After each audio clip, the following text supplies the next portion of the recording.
یہ ہے بہتر تب اس کہنے لگے رو کہ شاہ جنوں بشر اجل رسیدہ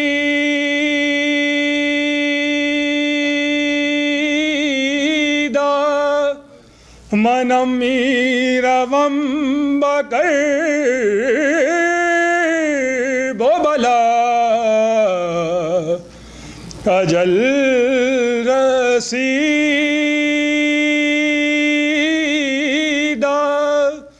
منم میروم بکر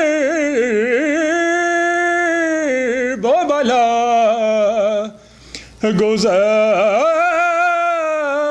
نوبت مسلم رسید نوبت ماں کسی نے کوفے کے پر محمد علیہ السلام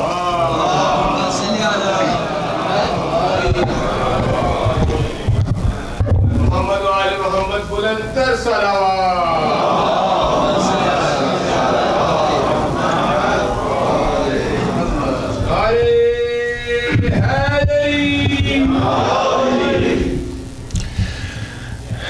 فاتحہ.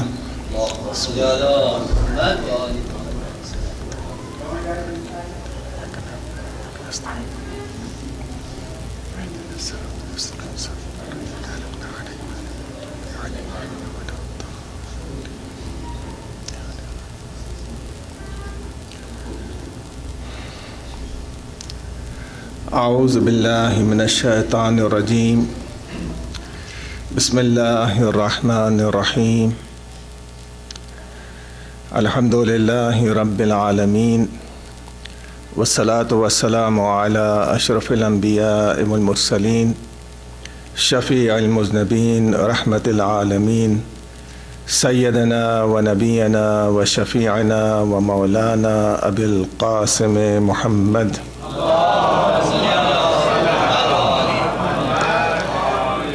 وآلہ الطیبین الطاہرین المعصومین الخیرین الفاضلین ولعنۃ اللہ علی اعدائہم اجمعین من الآن الی قیام یوم الدین.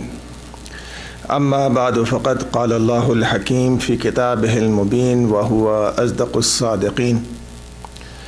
بسم اللہ الرحمن الرحیم. والذین جاہدوا فینا لنہدینہم سبلنا وَإِنَّ اللَّهَ لَمَعَ الْمُحْسِنِينَ.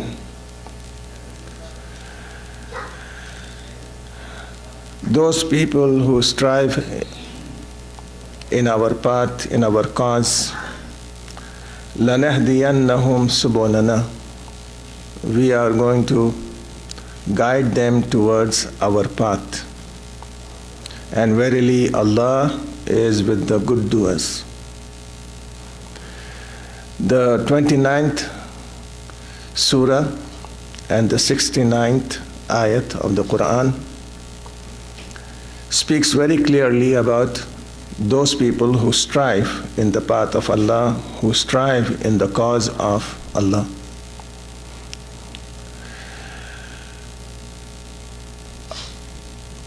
Our Aimma alayhimus salatu wassalam not only strived in the path of Allah, but they also guided, and their sirat and their character and their history also guides us towards the path of Allah. As you know, the ayat of the Quran is very clear, and it says, Inna lillah wa inna ilayhi raji'un. Everyone has come from Allah and has to return back towards Allah. None of us can say that, oh, we have come, but we are not going to return. Return is for sure. And whenever someone knows that he is going to return, he is going to prepare for the place where he is going to return. For example, when you were not sure that you are going to stay in United States of America, you were building your house in Pakistan and India and Iraq and Lebanon. And as soon as you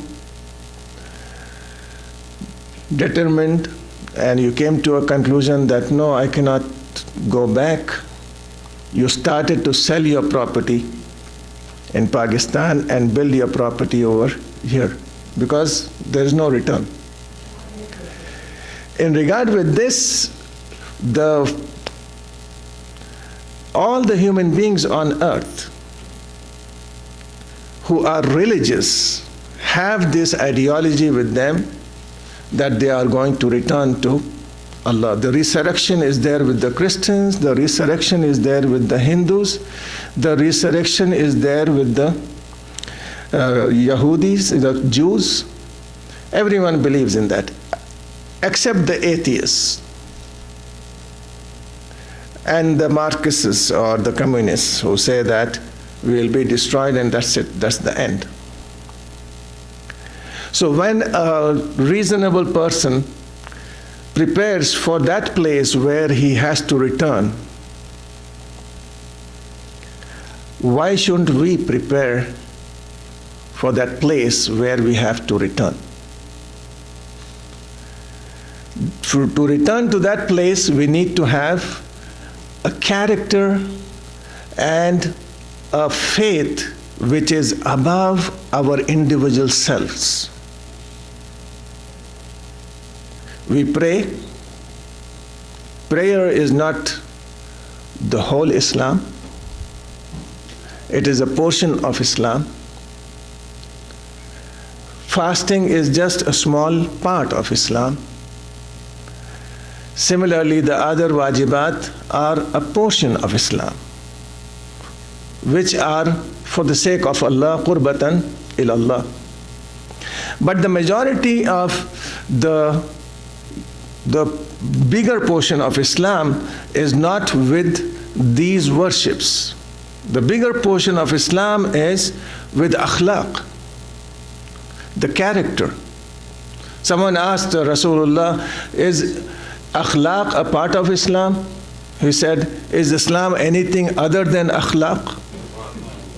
So, being a good human being, some people have told me before also in Miami, Maulana, being Muslim is not important, being a good human being is important. I told him straight away, you cannot be a good human being without being a good Muslim. A good Muslim, a good human being is a Muslim. Why? Because he has faith in God. So to guide these human beings towards one God, towards the akhirat, where he is going to live forever. And here he's just in a temporary abode. Whenever you go to a hotel, have you taken everything with you over there? No, you just go there with a few things which are necessary. You stay there for 2 or 3 days, then come back. Similarly, this world for us is like a hotel. You're here with a few things and you're preparing for the akhirat. That's why Imam Hussain alayhi salatu wasalam says, Ya banil kiram, innal maut wa ma kana al maut illa qantara. This maut is nothing but a bridge from this world to the next world. Similarly, the other Aimma alayhimus salam have said that death is just like a door.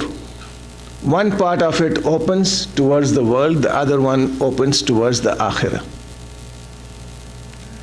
This whole world being a place of strife and struggle, our Aimma alayhimus salatu wasalam could have easily joined the mob and joined the public and followed their path. But you have seen that, no. They walked the path of Allah.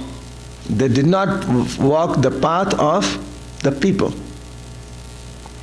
All the Anbiya alayhi salam and the prophets also did the same thing. Nuh did not walk the path of the people. He called the people towards the path of Allah, which he was walking. Similarly, Ibrahim alayhi salam. Majority of people, Maulana, do this, so we are also born to do it. No. Freedom in United States, freedom of speech, freedom of religion, freedom to carry a weapon. That's in the Constitution. So when we have that freedom, we can walk our path, the path which has been shown by Allah to us. So whenever sometimes we talk to people stating that dress up modestly or dress up nicely, don't show your body parts to others. So many of them get upset and say, Mawlana, the whole world is like that. Imam Hussain alayhi salatu wassalam, no. He changed that kind of thinking and ideology. When he was leaving Medina, the words spoken to him spoke about the people who were advising him. One was Ibn Abbas. Don't leave Medina, stay here. Imam said, I have to go, and Shahada is there for me. Martyrdom is there for me. Immediate response of Ibn Abbas, Abdullah ibn Abbas, was, then don't take the children and the women with you.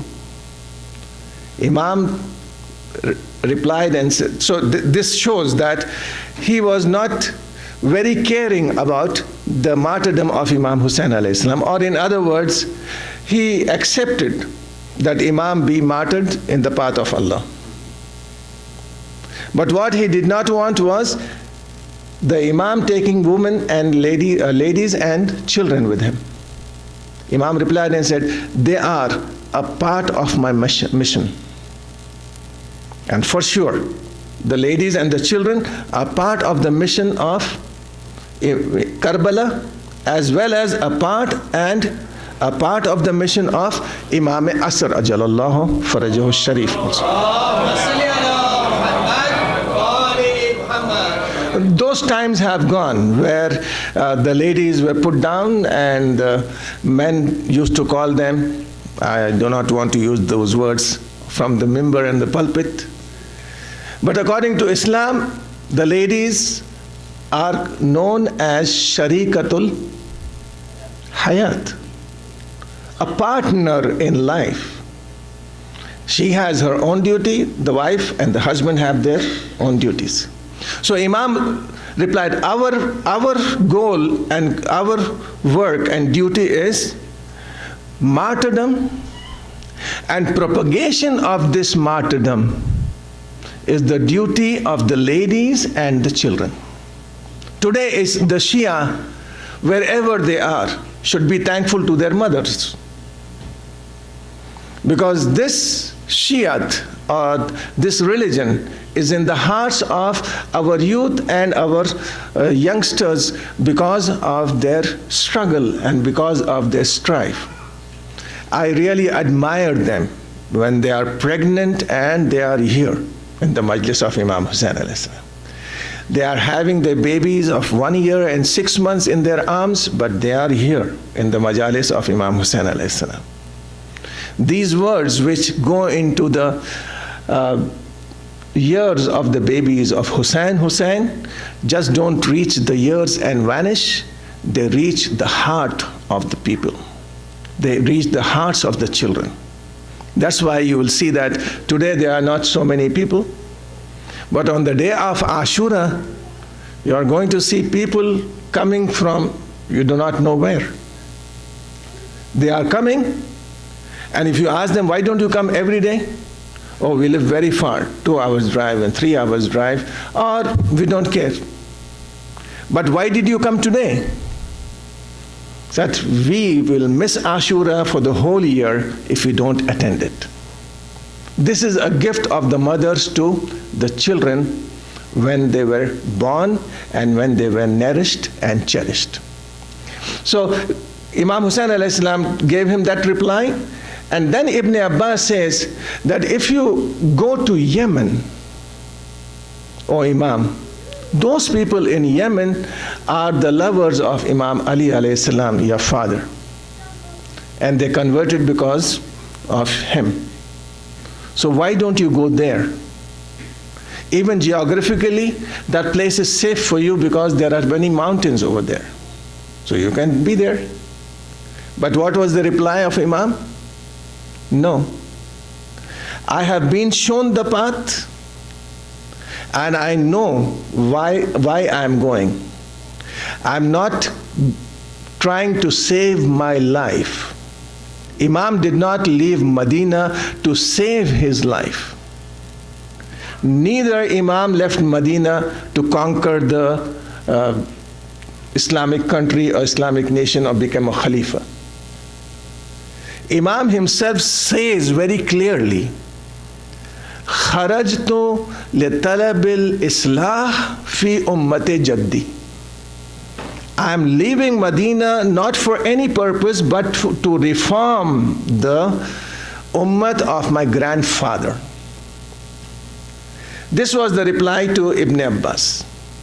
Then comes Abdullah ibn Umar and says, everyone has done the bay'ah. Everyone has become the follower of Yazid. Why don't you also join the masses? The reply from the Imam, no. If everyone has done the bay'ah, it is their act and action, while mine, I have to walk the path of the Prophet sallallahu alaihi wasallam, and he stated the hadith of Rasulullah, and that hadith is the best worship, afdalul ibadah. The best of the worship is qawlul haqq inda sultanin jair. To say the kalama of truth, to say the words of truth in the presence of a tyrant ruler. This is not only the duty of Imam Hussain alayhi salam, but it is the duty of all the Muslims. The Muslims were not doing their duty. Instead, they were doing the bay'ah. And it was Imam's duty to say the kalama truth, the haqq. And even if Imam would not have been Imam, then also as a Muslim it was his duty to say the truth. And that was that Imam spoke to Walid ibn Atba very clearly, misli la yuba mislahu. A person like me is not going to pay allegiance to a person like him. He generalized his words. He did not say, I will not do the bay'ah of Yazid. No, he said, a person like me will not do the bay'ah of a person like Yazid. So immediately you come to a conclusion, and in one of his khutbahs and salam to Rasulullah sallallahu alaihi wasallam, he even uses the words, he uses this word, that if a person like Yazid is going to rule the Muslim Ummah, then, like you say in Urdu also, you say sometimes, to phir Khuda Hafiz hai. So here he did not say that word, but he said, Alal Islam As-Salam. Or Islam will be Salam if a person like Yazid becomes the ruler of the Muslim Ummah. But we come to a conclusion here that there were people in the ashab of Rasulullah. Abdullah ibn Abbas was not an ordinary person. He was the companion of Rasulullah. Abdullah ibn Umar, he was also during the time of Rasulullah. Abdullah ibn Zubair was also born over there. So these are all companions known. But what happened? They were advising the Imam to move away from the right path. And Imam was consistently telling them that no, this is the path and I have to go. Why? For the Islah of the Ummah and for Amr bil Maruf and Nahi Anil Munkar. These are two words which are very, very strong for the children of United States. Say Salwa, please. And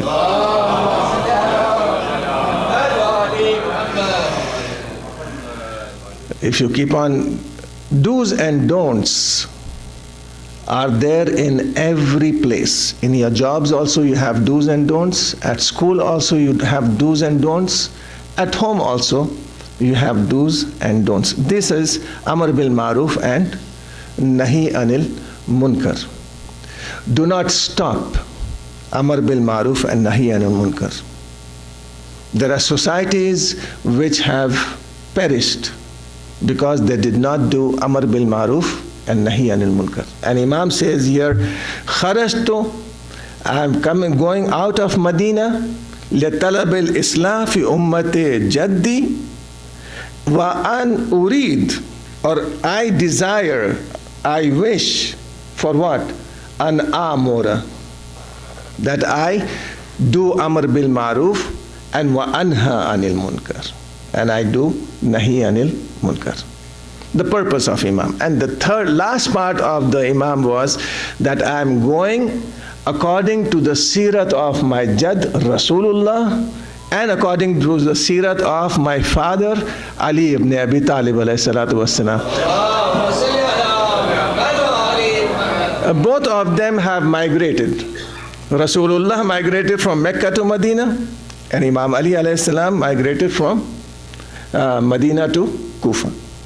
So Imam presents that situation. And when he is about to leave, he does the preparation himself.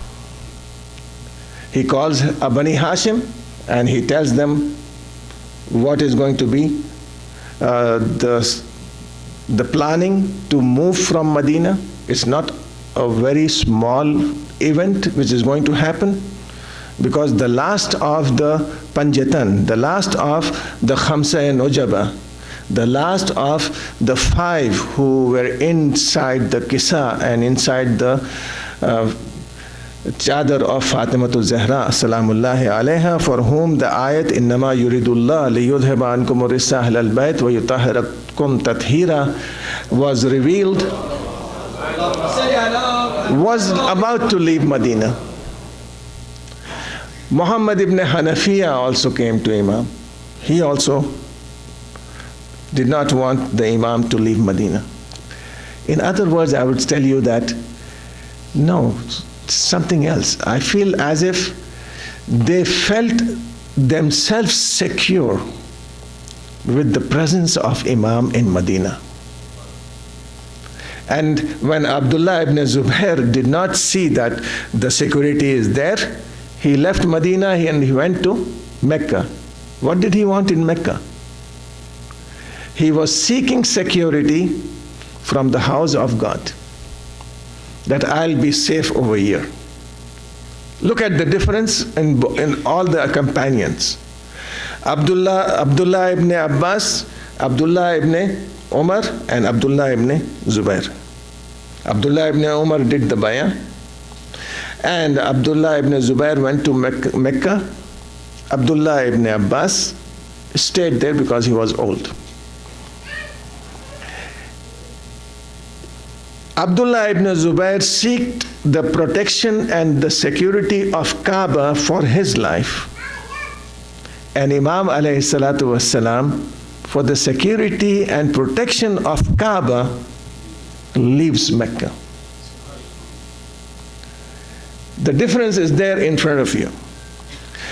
And he himself, when he moved, he as a itmam-e hujjah. Itmam-e hujjat are the last words. That's on the day of judgment, no one is going to say that I did not know about it. So as itmam-e hujjah, Imam wrote letters to different tribes.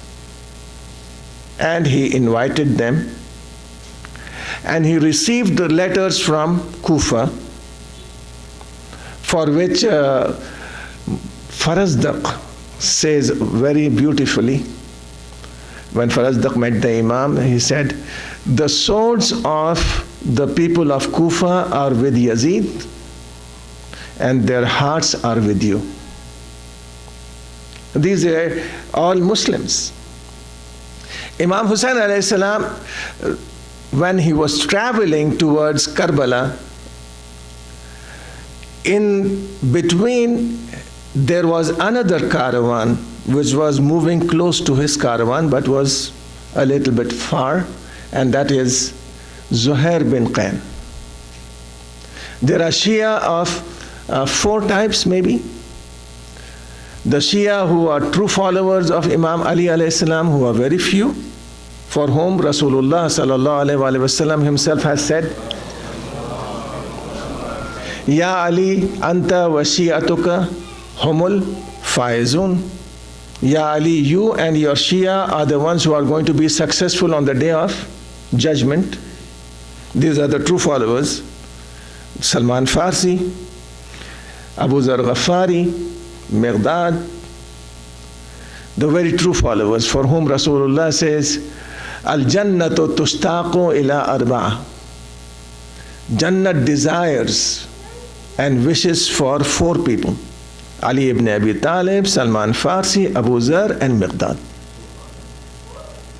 We desire Jannah, but Jannah desires them. Other than them, you have got Ammar Yasir, you have got Misam, you have got Malik Ashtar. You have these few people who were, for whom Imam Ali alayhi salam would proudly say that they are my companions. For Malik Ashtar, he spoke and he said these words, Malik is for me like Hassan is for me. So you can just imagine how much he loved Malik ibn Ashtar. This is the special group of people who call themselves and who were in reality the Shia of Ali ibn Abi Talib. Shia means to walk behind. Tash'i'ul Janaza, have you heard Tash'i'ul Janaza? Tash'i'ul Janaza means to walk behind the body. And Shia is the one who walks on the footsteps created by the steps of Imam Ali alayhi salatu wasalam. Then he is the Shia. If he moves away, he is a Shia, he calls himself a Shia, like during the time of Imam Sadiq alayhi salatu wasalam. Someone told Muhammad ibn Muslim that you are a Shia of Ali ibn Abi Talib. He started to cry. Said, you are calling me a Shia? No, I am not a Shia. Said, then who? Salman, Abu Zar. I am not Shia. So this is one group, and the second group of Shia are those who name themselves as Shia. They do not act like Shia. They love Ahlul Bayt alayhimus salam, and they love Imam Ali alayhi salam, and that's what they call themselves. The third one is those people who are the followers of the Khulafai Rashidin. They call themselves Shia too. For example, the follower of Abu Bakr, the follower of Umar, and the follower of Usman. During the time of Usman, you have got the Shia of Usman and the Shia of Ali ibn Abi Talib alayhi salam, 2 groups. These people who were the followers of Usman also followed Imam Ali alayhi salam on the 4th, as a 4th Khalifa. So they were people who followed the Khulafai Rashidin and Imam Ali alayhi salam as the 4th. Zuhair Qayn was one of them. And he was away from the caravan of Imam, but the Imam, when in one place the caravans came closer, Imam sent Ali Akbar to Zuhair Qayn to call him. And when Zuhair Qayn heard about what the Imam had said, his wife asked him, what is the reason you are being called? He said, this is a fight of two rulers, two princes. I have nothing to do with it. The response from the lady was, see, a partner in life. The response was immediate, and she said, Yabna Rasulullah, the son of the Prophet is calling you, and you're hesitant to go to him? Go now, immediately. So when he left and met the Imam talked to him for a little while, and when he came back from the camp of the Imam, immediately he told his wife, I'm divorcing you. He said, why are you divorcing me? Because I'm going to join the caravan of Imam Hussain alayhi salam. The response from this great lady was, I urged you to go to the Imam, and you come back and you divorce me? So I don't want you to suffer like the ladies who are with the Imam alayhi salam. She replied, I don't care. She did not move from that place, and it is in history that she used to be in that camp and used to come back to the camp every year just for the remembrance of the martyrdom of the Shuhada of Karbala. Imam alayhi salatu wasalam invited him. So in this caravan which was going towards Karbala, there was one who accepted the Khilafat of all the 4 Khalifas, and then he was Shaheed. And then you have got Abdullah ibn Wahab Kalbi. Abdullah ibn Wahab Kalbi was not even a Muslim. He was a Christian. And he was just married. What did he see? Did he hear anything from Imam Hussain alayhi salam? No. He told his mother, I see these faces, these brilliant faces and these shiny faces, which speak to me that these are very virtuous people. Oh mother, come, let us go and join them. He not only joined the Imam, he converted to the faith of the Imam alayhi salatu wasalam, and then on the day of Ashura, he also gave up his life for the sake of Imam Hussain alayhi salatu wasalam. Different manazil were there where the Imam stopped, but at every place where the Imam stopped, he gave a brief lecture, a short sermon. Before every salat, he gave a sermon. It was on the way to Karbala that for the first time they saw the moon, the crescent moon. And Imam said the same words, Inna lillah wa inna ilayhi raji'un.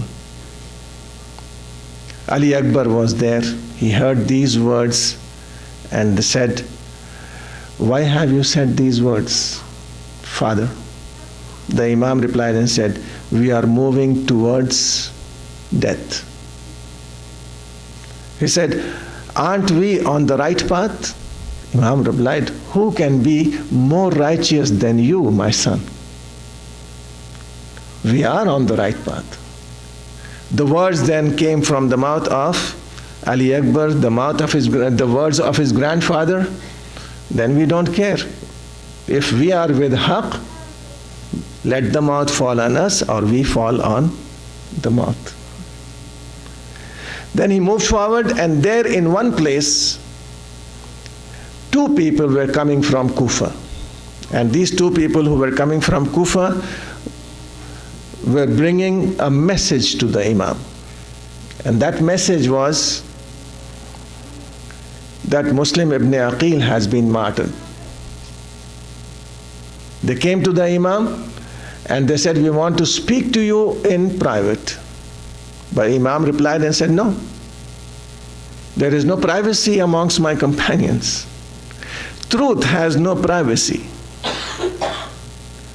Only thing which has privacy is lies or deception. But when it comes to truth, it's open. So Imam said, say whatever message you have in front of everyone. And he replied and said, we have left Kufa at the time when Muslim ibn Aqil was martyred and his body was thrown from the palace top, from the palace roof. Imam immediately went into the camp and he called for the daughter of Muslim ibn Aqil, the small daughter of Muslim ibn Aqil, whose name is Ruqayya in history. He made her sit on his laps and hugged her, kissed her, and he dealt with her in such a manner that this small child immediately looked at her uncle and said, "You're treating me like an orphan, uncle. Is my father okay?" Imam replied and said, "From now onwards, I am your father." He treated her like his own daughter, Sakina bint al-Hussein, who's also known as Ruqayya in the Arab world. But we come to a conclusion that yes, the martyrdom had already started even before Imam reached Karbala. And you have got Muslim ibn Aqil, you have got Hani bin Urwa, who were already martyred. But with Muslim ibn Aqil, his two sons were also there. These two sons of Muslim ibn Aqil were not martyred before Karbala. They were captured by Ibn Ziyad and they were imprisoned. So these two orphans did not even know what is happening to their father. They were in the prison. And the prisoner, the guard of the prison used to give them food only once in the daytime. During the night, he used to bring the 2 loaves of bread and put it in front of them with some water. They used to eat it and thank Allah for it. After a year has passed by, both of them consulted each other and said, "This man who is a guard over here seems to be a righteous person, a virtuous person, a God-fearing person. Let us today introduce ourselves to him." So when this old man came, they said, "Do you know Rasulullah?" He replied, "Why shouldn't I know Rasulullah? I say the kalama, shahada of ashhadu an la ilaha illallah, ashhadu anna Muhammadur Rasulullah." He said, "Do you know Ali ibn Abi Talib?" He replied, "Yes, I know Ali ibn Abi Talib, he's my imam." So, "Do you know Fatima Az-Zahra?" He said, "Yes." Then he says, "Do you know Muslim ibn Aqil?" This man was silent. They replied and said, "We are the 2 sons of Muslim ibn Aqil." He fell on their feet, asked for forgiveness. The response of the children were, "You did not know about us. Just give us the permission to leave." He said, "During the night, I'm going to unlock the door of the gate of the prison, and you may go wherever you want, but travel during the night because people are searching. People will start searching for you." These 2 children went out, walked the whole night, and during the time of Fajr, a little bit before Fajr, after praying, they went on top of a tree and they were resting over there to pass the daylight, when a lady came to the well which was under the tree. And she started to fill up the water bag when she saw the faces of these 2 young children. She looked up and she said, "What are you doing there?" They explained to her the reason, and she took them to her own house. But she said, "My son-in-law is a companion of Yazid and Ubaidullah ibn Ziyad. So if he comes, see that you don't make any noise. During the night, this man returns. And you know that the people who are with Ubaidullah ibn Ziyad are not good people. He was upset, he was angry. His mother-in-law asked him the reason for his anger. He said, I have been running around the whole city of Kufa in search of the 2 children of Muslim ibn Aqil who have just escaped from the prison. He said, why are you looking for them?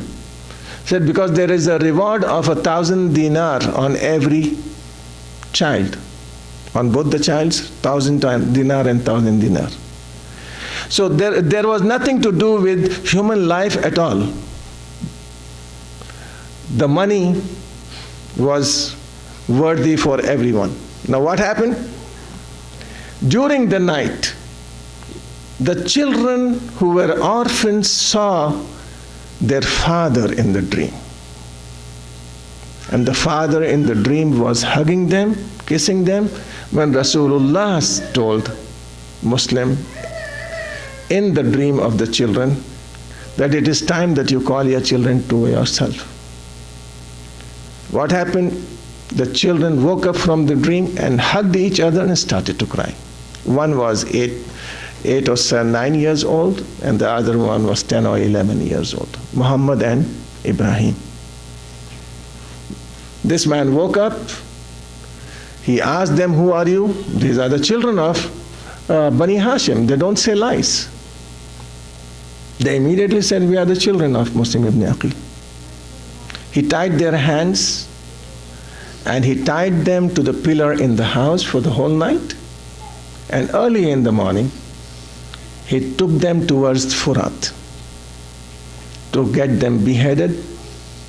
And when both of these children were being taken to he once ordered his slave to take them. The slave escaped. And then he himself took them on the shores of Furat. And when he was about to kill them, they asked him a few questions. And that was, we are good looking and we are healthy. You can save us, just go in the town, any town, and sell us as slaves. Why don't you do that? Instead of killing us, sell us as slaves. He said, no. The second question he asked, the second thing he said, you look by your face a good person. Why do you want to take the sin of our blood in your hands? Even at that age, they are trying to advise their qatil. When he did not accept anything, they said, okay, at least give us some time to pray the 2 rakat Fajr Salat. So both of them prayed the 2 rakat, and now was the time when he was about to behead them. He took hold of the younger one, and immediately the older one came forward and said, do not kill him. Said, why? Do not kill him in front of me. Said, what is the reason? Because when I left Medina, my mother told me to protect him. And I cannot see my younger brother being killed in front of me. Then he took the sword towards the older one. The younger one came and hugged the older one and said, no, I cannot see you being killed. I love you very much.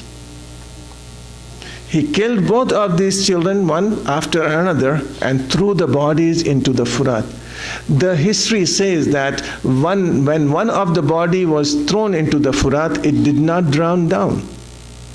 It was as if waiting for the other one to come. When both the bodies were thrown into the Furat, it was then that the bodies hugged each other and they drowned in the Furat. Haris took these two heads to Ubaidullah ibn Ziyad, Lanatullah alayh. This zalim and this tyrant, who was very hard-hearted. The history says that when he saw the 2 heads, he stood up from his chair and he said, "Didn't you have little bit of mercy on these two children before you killed them?" He replied and said, "I just killed them for your pleasure." I would like to tell Ibn Ziyad, you are seeing the heads of two children who were 9 years old and 11 years old. Why don't you come to Karbala and see the small head of the 6-month-old baby of Hussein, for whom Hussein has said, "Shi'ati laytakum fi yawm Ashura jami'an tanzuruni." O Shia, if you would have been there on the day of Ashura, you would have seen Kaifa astasqi latifli, how I was asking for a few drops of water. فَأَبَوْا أَنْ يَرْحَمُونِي, they did not give it to me. And the Imam himself, who was the most patient of all, the history says that when he carried the body of Ali Akbar towards the camp, the result was that he could not enter the camp immediately. He walked forward and walked backwards 7 times, saying the same words, "Inna lillahi wa inna ilayhi raji'un, ridan biqada'ihi wa tasliman li amrih." Oh Allah, by the grace of Ahlul Bayt alayhi salatu wassalam, by the grace of Imam Hussein alayhi salatu wassalam, keep us all guided to the right path. Oh Allah, by the grace of Imam Hussein alayhi salatu wassalam, give inspiration and tawfiq to our children. May they be successful in this life and life after. Oh Allah, by the grace of Ahlul Bayt alayhi salatu wassalam, fulfill the wishes of all the mu'mineen and mu'minat. O Allah, by the grace of Ahlul Bayt alayhi salatu wassalam, protect all the mu'mineen and mu'minat from the shar of aada, from the evil of enemies, and keep them safe. For Imam Asr ajalallahu farajahu sharif. O Allah, by the grace of Ahlul Bayt alayhi salatu wassalam, accept our a'mal and accept our majalis. O Allah, by the grace of Ahlul Bayt alayhi salatu wassalam, give us the tawfiq, the means and the inspiration to do the ziyarat of Aimma Athar and Kaabatullah. O Allah, by the grace of Ahlul Bayt alayhi salatu wassalam, hasten the zuhur of Imam Asr ajalallahu farajahu sharif and make us one of his companions.